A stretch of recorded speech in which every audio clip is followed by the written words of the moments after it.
안녕하세요, 여러분. 채널에 다시 오신 걸 환영합니다. 오늘은 철학에서 흥미로운 주제를 다뤄볼게요. 마사 누스바움의 책 연약한 선 더 프로질러티 어브 구드너스입니다. 이 책은 플라톤, 아리스토텔레스 같은 고대 그리스 철학자와 비극 시인들이 좋은 삶이란 무엇이고 왜 그게 쉽게 깨지는지에 대해 살펴보겠습니다. 먼저 배경을 살펴볼게요. 누스바움의 책은 고대 철학의 두 거장, 플라톤과 아리스토텔레스를 비교해요. 플라톤은 스승 소크라테스의 영향을 받아 이데아라고 부르는 영원하고 변하지 않는 진리의 세계를 믿었어요. 플라톤에게 좋은 삶은 이 완벽한 진리에 맞춰 사는 거예요. 인간은 고귀하고 이성적인 존재니까 불운이나 비극 같은 외부의 혼란도 이성으로 극복할 수 있다고 봤죠. 마치 슈퍼히어로 같은 사고방식이에요. 좋은 사람은 절대 흔들리지 않아요. 반면 아리스토텔레스는 좀 더 현실적인 접근에 취해요. 그는 인간은 슈퍼히어로가 아니야 라고 말하죠. 아리스토텔레스는 우리가 실제로 경험하는 불완전한 즉 현상퍼나머너에 주목해요. 완벽한 진리를 쫓기보다는 인간의 경험 속에서 진리를 찾아야 한다고 믿었죠. 이 경험은 본질적으로 불안정하고 불완전해요. 아리스토텔레스에게 좋은 삶은 흔들리지 않는 게 아니라 삶의 연약함을 현명하게 헤쳐나가는 거예요. 누스바움은 이런 관점을 사랑해요. 왜냐하면 우리가 얼마나 예상치 못한 사건에 취약한지를 인정하기 때문이죠. 이제 누스바움의 핵심 개념, 연약한 선에 대해 이야기해 볼게요. 그녀는 우리가 아무리 덕스럽게 살려고 해도 예기치 않은 사건들이 삶을 망칠 수 있다고 주장해요. 이를 보여주기 위해 누스바움은 그리스 비극, 특히 에우리피데스의 헤카베를 예로 들어요. 헤카베는 트로이 전쟁에서 남편, 자녀, 지위를 모두 잃은 트로이의 여왕이에요.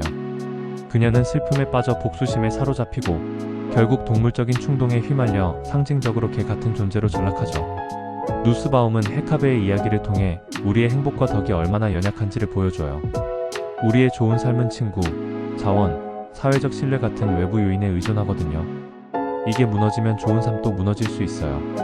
플라톤은 이성이 모든 걸 이겨낼 거라고 했지만 아리스토텔레스와 누스바움은 이런 취약함을 인간다움의 일부로 받아들여요.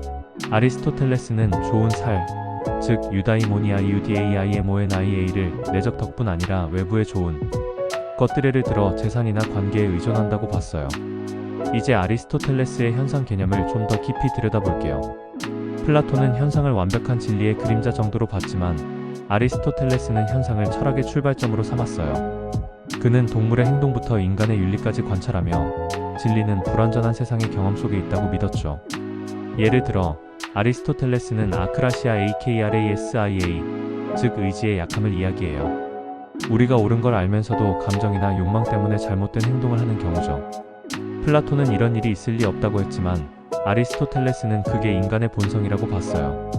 누스바움은 이 현상을 연약한 선과 연결지어요. 그녀는 현상을 구해야 한다 세이브고 말해요. 즉, 삶의 불완전함을 외면하지 말고 보존하고 연구해야 한다는 거죠. 여기서 중요한 건 아리스토텔레스의 실천적 지혜 PHRONESIS예요.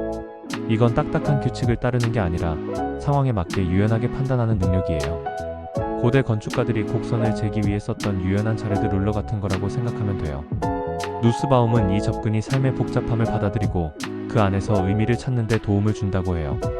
누스바움은 그리스 비극을 통해 연약함을 생생히 보여줘요. 다시 헤카베를 예로 들어볼게요. 그녀의 몰락은 외부의 재난이 고결한 삶을 얼마나 쉽게 무너뜨리는지를 보여줘요. 아리스토텔레스는 그의 시학에서 비극이 관객에게 연민과 공포를 불러일으킨다고 했어요. 헤카베의 고통을 보면서 우리는 그녀에게 연민을 느끼고 우리도 비슷한 비극을 겪을 수 있다는 공포를 느껴요. 이건 단순한 드라마가 아니라 우리에게 겸손함을 가르치는 교훈이에요. 아리스토텔레스는 필리아 PHILIA 사랑과 우정을 좋은 삶의 핵심으로 봤어요.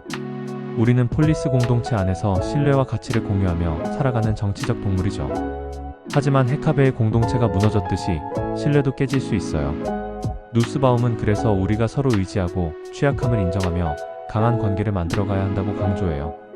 자, 누스바움의 연약한 선에서 얻을 수 있는 큰 교훈은 뭘까요? 삶은 불안정하고 그게 괜찮다는 거예요.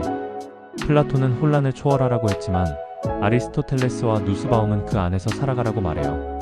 실천적 지혜로 도전을 헤쳐나가고 비극은 우리의 행복이 얼마나 연약한지 깨닫게 해주죠. 하지만 그 연약함 속에서 관계를 소중히 여기고 덕을 실천하며 나아가는 게 중요해요. 이 철학 여정을 함께 해줘서 고마워요. 재밌었다면 좋아요 버튼 누르고 구독도 잊지 말아주세요. 댓글로 여러분은 삶의 예상치 못한 도전을 어떻게 헤쳐나가는지 알려주세요. 다음 영상에서 만나요.